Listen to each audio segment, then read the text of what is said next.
Vous n'obtenez donc pas vos résultats simplement parce que vous avez raison. Vous obtenez vos résultats parce que vous savez comment argumenter. Je ne peux pas être stérile. Je ne peux pas parce que ta parole dit aucun d'entre eux ne sera stérile. Je suis ton enfant. Je suis dans ta parole. Je suis dans ma saison. Ce n'est pas possible. Même si tous les sorciers se lèvent contre toi, tu défendras ta cause. Tu ne sais pas combien de personnes se sont dressées contre toi et tu n'en es pas conscient. Pendant que je te parle maintenant, il y a des gens qui ont pris sur eux l'engagement de me discréditer avec accusation sur accusation. Mais quand j'entre dans ma chambre, je lève les mains.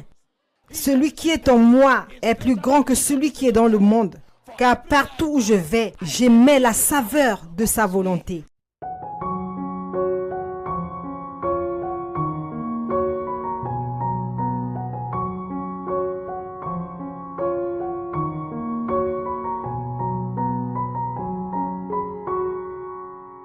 Dans le cadre des affaires de la prière de requête, il doit y avoir une base légale pour cette transaction dans la parole de Dieu. Parce que vous allez présenter vos raisons solides.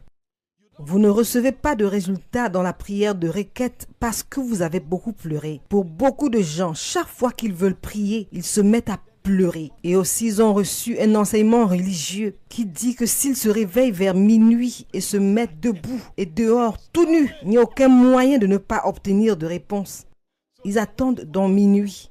Dès l'instant que minuit sonne, pam, ils enlèvent leurs vêtements. Ils sortent et se tiennent devant la lune et commencent à pleurer. Vous n'êtes pas un astrologue. Cela peut peut-être fonctionner pour certaines personnes, mais il n'y a aucune base pour cela dans la parole. Donc, n'utilisez pas des témoignages qui ne sont pas basés sur la parole de Dieu pour déterminer votre vie. Vous pourriez être en train de prendre des risques. Même si quelqu'un obtient des résultats de cette façon, Dieu merci. Peut-être que pendant que la personne le faisait, sa foi a été libérée. Pendant que toi tu le fais, ta foi peut ne pas être libérée. Ce que Dieu exauce, c'est la foi et pas le rituel. Alors ne bâtis pas ta vie autour des rituels. Bâtis ta vie autour de ce qui fonctionne.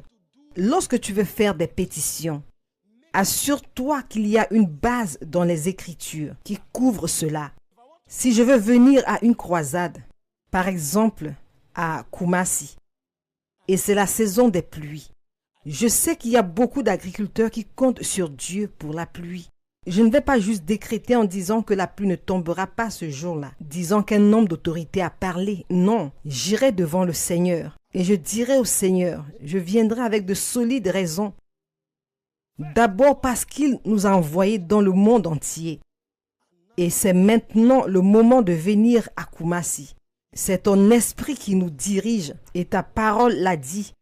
Donc rien ne peut s'opposer à ce que tu veux faire parce que cela fait partie de ton agenda. Si je peux produire une base scripturaire expliquant pourquoi il ne devrait pas pleuvoir, alors même si les nuages sont sombres, la pluie ne tombera pas. Ne vous contentez pas de prendre des mesures dans la vie simplement parce que vous avez entendu une histoire. Découvrez quelle en est la base afin que lorsque les crises surviennent, que vous ayez une arme pour combattre. Beaucoup de gens combattent sans avoir des armes spirituelles.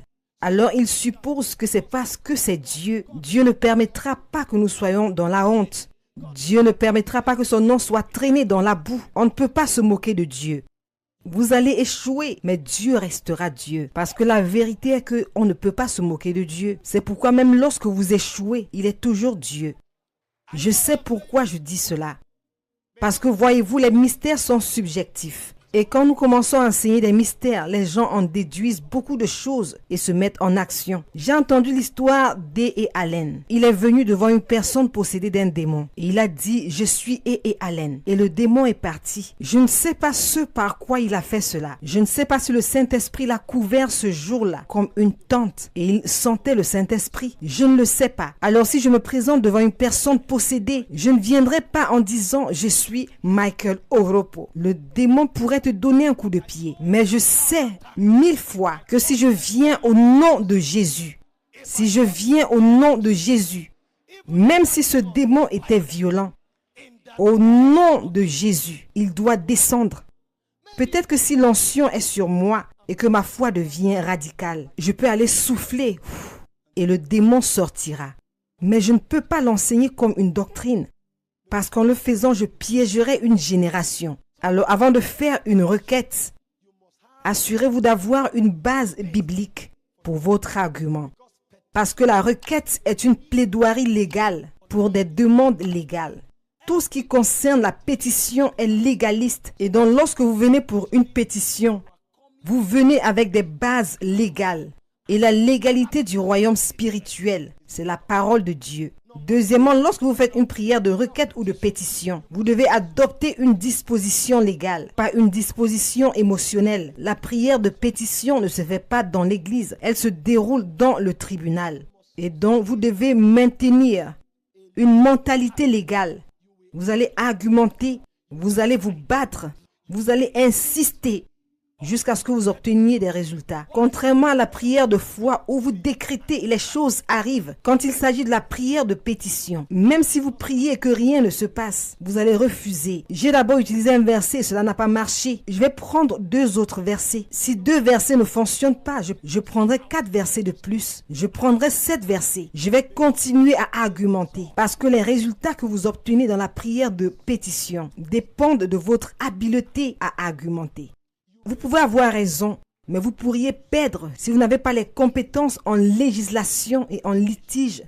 La législation dans ce sens que vous connaissez les lois de l'esprit et litigation dans ce sens que vous savez comment défendre vos droits. C'est une jurisprudence spirituelle. Vous n'obtenez donc pas vos résultats simplement parce que vous avez raison. Vous obtenez vos résultats parce que vous savez comment argumenter. Je ne peux pas être stérile. Je ne peux pas parce que ta parole dit aucun d'entre eux ne sera stérile. Je suis ton enfant, je suis dans ta parole, je suis dans ma saison. Ce n'est pas possible. Même si tous les sorciers se lèvent contre toi, tu défendras ta cause. Tu peux aller chez le médecin et il te dit, désolé, ta blessure est inguérissable. Je reviendrai et je dirai à Dieu, tu as dit, comme tu ne sais pas comment se forment les os dans le ventre de la femme enceinte, tu ne connais pas non plus les voies de Dieu. Donc, une de tes voix doit se manifester. On n'est jamais désavantagé dans la prière de pétition. Tant que vous pouvez argumenter votre cas, vous pouvez obtenir votre résultat. Ainsi, quand il s'agit de la prière de pétition, nous prions, nous chantons, nous crions, nous nous battons par tous les moyens. Nous devons obtenir le verdict que nous recherchons parce que c'est une réalité dans une salle d'audience. Et la raison pour laquelle il doit en être ainsi est qu'il y a plusieurs volontés impliquées. Il y a de nombreuses circonstances qui sont liées à des personnes sont impliquées. Donc pendant que vous argumentez, quelqu'un d'autre argumente. La Bible nous a raconté une histoire dans 1 Roi chapitre 3. La Bible dit que Dieu a dit à Israël d'aller complètement détruire les Amalécites. Et lorsqu'Israël est allé combattre, et la Bible dit que le roi, accompagné par 700 de ses meilleurs hommes, il n'a pas pu percer. Quand il a vu que cela ne fonctionnait pas, la Bible dit qu'il a pris son premier fils, qui devait être héritier du trône, et l'a plaqué contre le mur en guise de sacrifice. Et la Bible dit instantanément, l'indignation de Dieu s'est retournée contre Israël. C'est Dieu qui avait demandé à Israël d'aller combattre, mais quelqu'un d'autre a apporté un plus grand sacrifice. Alors, si vous ne comprenez pas l'intelligence de l'argumentation et de l'engagement spirituel, vous ne pourrez jamais gagner. Pourquoi la prière de pétition est-elle plus importante que la prière de foi? Parce que pratiquement tout dans votre vie peut impliquer d'autres personnes. Alors, au-delà de simples déclarations, vous devez également maîtriser l'art de plaider votre cause. Et la clé pour défendre sa cause, c'est la parole de Dieu. Le troisième point concernant la prière de pétition est que vous devez avoir vos raisons solides. Ayez des raisons solides. Dans Ésaïe chapitre 43, verset 26, Dieu dit, rappelle ma mémoire, présente-moi mes paroles. Discutons ensemble de ces choses. Discutons ensemble.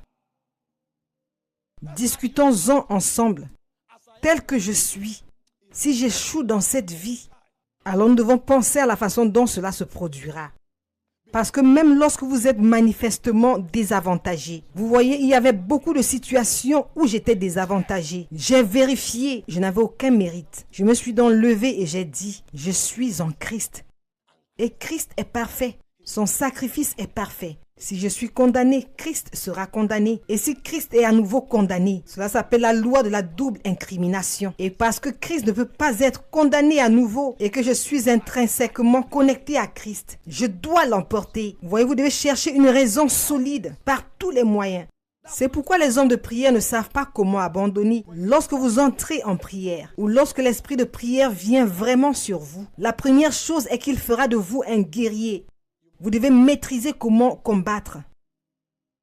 Dans la prière de pétition est basée sur la parole de Dieu. La prière de pétition est un scénario d'une salle d'audience. La prière de pétition implique le fait de présenter vos raisons solides. Beaucoup ne peuvent pas présenter leurs raisons solides, alors ils abandonnent trop vite. Je ne sais pas comment abandonner. La Bible dit que certains sont morts dans la foi sans avoir obtenu la promesse. Vous savez ce que ça veut dire? Ils se sont battus jusqu'à leur dernier souffle. Et même pendant qu'ils mouraient, la Bible dit qu'ils n'ont pas perdu.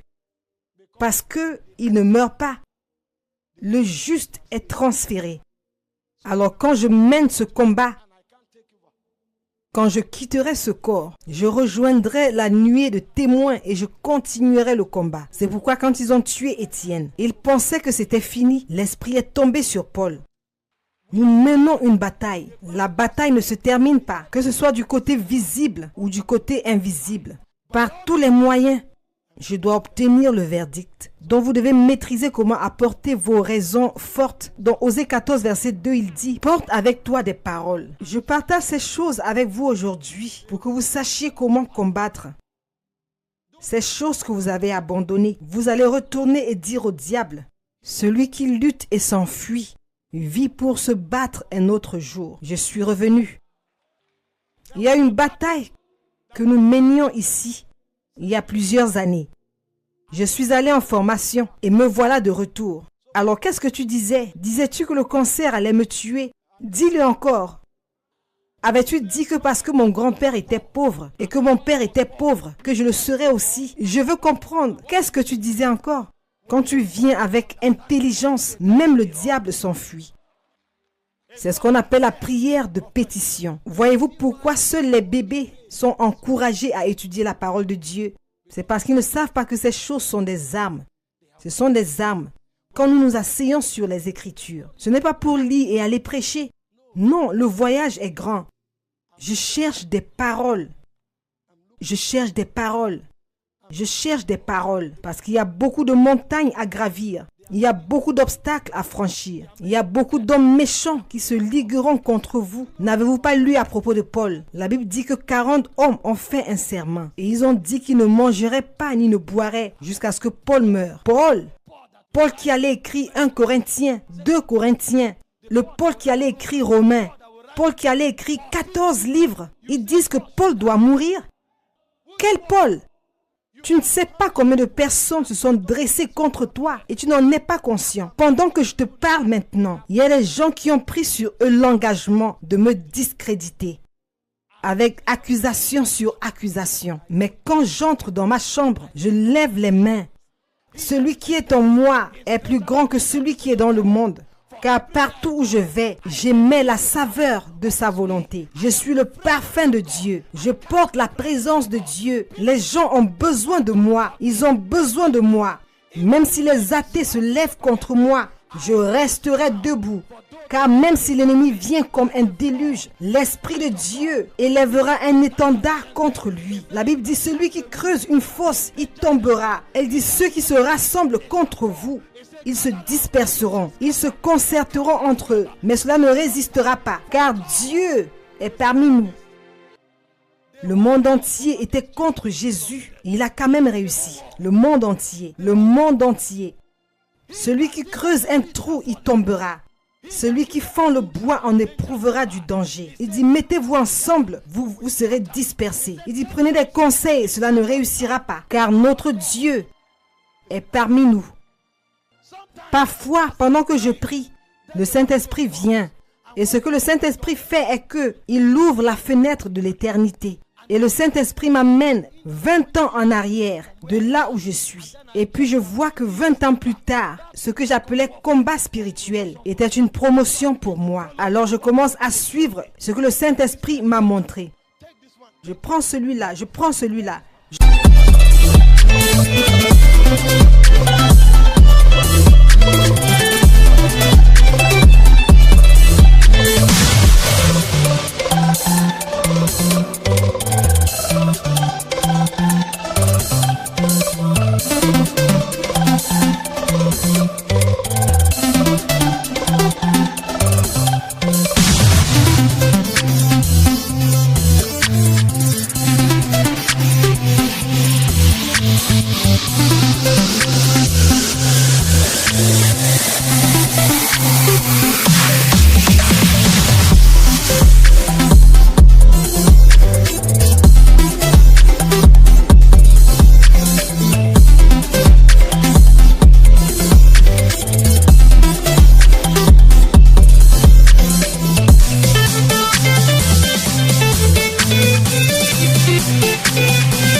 je prends.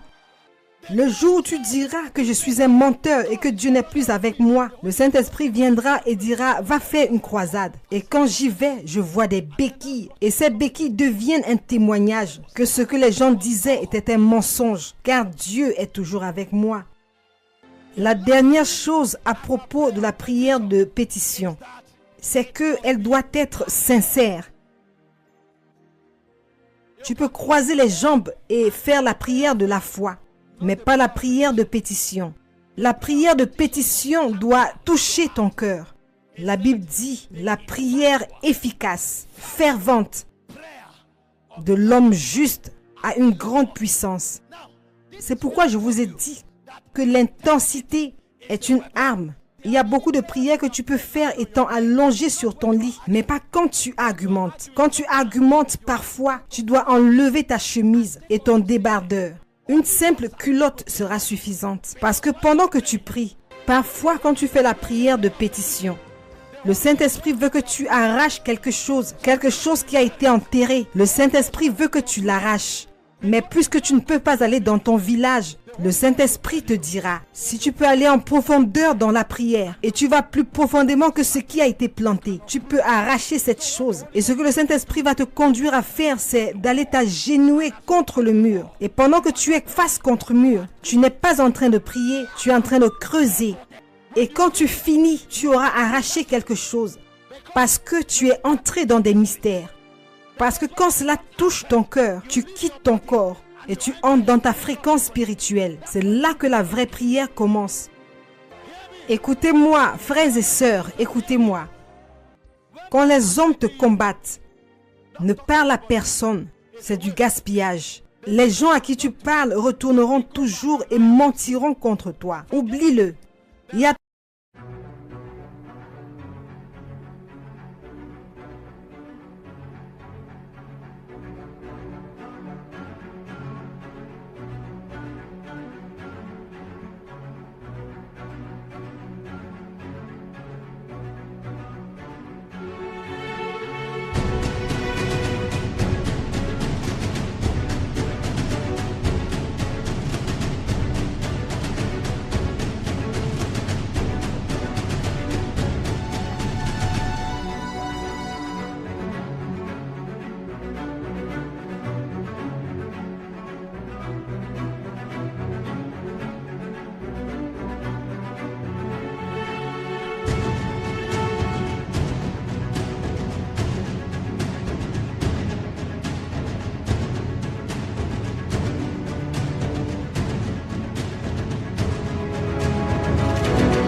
d'anges qui attendent un commandement.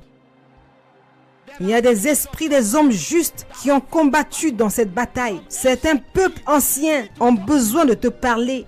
Parce que ce à quoi tu fais face maintenant, Enoch a fait face à cela. Ce à quoi tu fais face maintenant, Élie y a fait face. Ce à quoi tu fais face maintenant, Job y a fait face. Ce à quoi tu fais face maintenant, Paul y a fait face. Au lieu de parler à un homme qui ne sait pas quoi faire, va parler à l'autel. Et pendant que tu pries, Jean te dira, ils m'ont combattu, ils m'ont jeté sur l'île de Patmos. Mais quand j'étais à Patmos, voici ce que j'ai fait. Pendant que j'étais dans l'esprit, le dernier jour, j'ai entendu une trompette. J'ai entendu un son comme celui d'une trompette. Et quand je me suis retourné, j'étais à Sion. Puis-je vous dire quelque chose? Au nom de Jésus. Au nom de Jésus.